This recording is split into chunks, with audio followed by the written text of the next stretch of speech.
অমিতদা, তুমি একটা পরোটা খাও, আমি খাবো না। এই যে কি মাংস মাংস না। তো আজকে আমি প্রায় অনেক দিন ট্রাই করার পরে প্রায় 5বার 6বার শিয়ালদায় এসে ঘুরে যাওয়ার পরে আজকে অনেকে সকাল সকাল শিয়ালদায় চলে এলাম। এখন 10টা বাজে, এখনও রাজুদা রয়েছে, সেই রাজুদাকে একটু ভিডিওতে দেখানোর চেষ্টা করবো।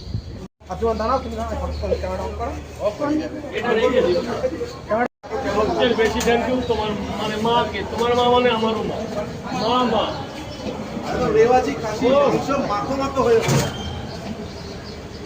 প্রথমে তো আমাদের মাংসর আলুটা হচ্ছে আমাদের রাজুদা খেয়ে মোটা হয়ে যাবে। ও বলে রাজুদা প্রচুর সয়াবিনের তরকারি খায়, সয়াবিন বড়ি হয়ে গেছে।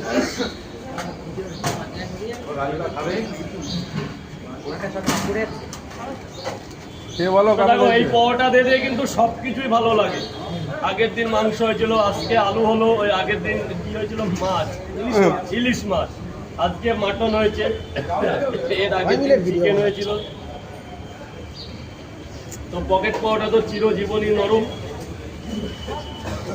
তো এই যে নরম নরম গরম গরম মাংস, মায়ের হাতের মাংস, লাল লাল ঝাল ঝাল, লাল লাল ঝাল ঝাল বলছে আমার। কি খেলে? মাটন দিয়ে পরোটা। মাটন? মাটন দিয়ে খেলে? তা ছিল মোটা হয়ে যাবে তুমি। একটু মোটা তো হতেই হবে না। একদম। 120 টাকা। একদিন দিলে মোটা হবে, একটু মোটা হোক।